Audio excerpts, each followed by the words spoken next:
ஒரு அழகான குட்டி கிராமத்தில் ஒரு குட்டி பல்லி வாழ்ந்துக்கிட்டு வந்துச்சு. அது ஒரு நாள் விளையாடிட்டு இருக்கும்போது எதிர்பாராத விதமாக அதோடைய வால் கட்டாயிருச்சு. அது ரொம்ப வருத்தப்பட்டு ரொம்ப கவலையோடு இருக்கும்போது திடீர்னு அதுக்கு ஒரு யோசனை வந்தது.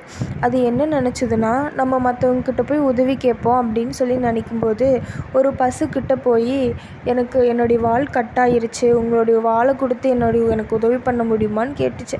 அது சொல்லிச்சு, இல்லை எனக்கு ஈக்கள் ஓட்டுறதுக்கு என்னுடைய வால் வேணும், என்னால் தர முடியாதுன்னு சொல்லிருச்சு. அப்புறம் ஒரு அணில்கிட்ட போச்சு. அணில்கிட்ட வந்து எனக்காக நீங்கள் உதவி பண்ண முடியுமா உங்கள் வாலை கொடுத்து அப்படின்னு சொல்லி கேட்கவும், இல்லை எனக்கு வேகமாக மரம் ஏறுறதுக்கு என்னுடைய வால் வேணும் அப்படின்னு அணில் சொல்லிருச்சு.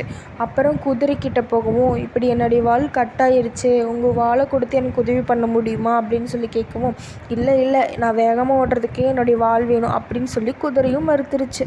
அதுக்கப்புறம் பூனைக்கிட்ட போச்சு. பூனைக்கிட்ட போய், பூனைக்கா எனக்கு உங்கள் வாலை கொடுத்து உதவி பண்ண முடியுமா அப்படின்னு சொல்லி கேட்டுச்சு. அதுக்கு அந்த பூனை இருந்துட்டு சொல்லிச்சு, இல்லை என்னால் தர முடியாது, எனக்கு எலிகளை பிடிக்கிறதுக்கு வால் வேணும் அப்படின்னு சொல்லவும், மறுபடியும் யோசிச்சுது.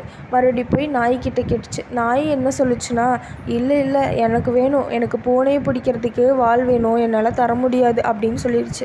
ரொம்ப சோகத்தோட என்ன பண்ணுச்சுன்னா, ஒரு காட்டு பாதையில் நடந்து போயிட்டு இருந்தது வீட்டுக்கு. அப்போது ஒரு வயதான முனிவரை பார்த்துச்சு.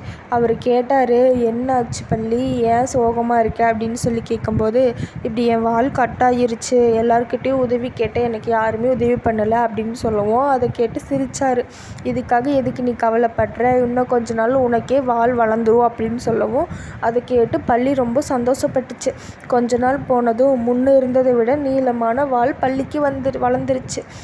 அதை பார்த்து பல்லி ரொம்ப சந்தோஷப்பட்டு சந்தோஷமாக வாழ்க்கையை வாழ தொடங்குச்சு.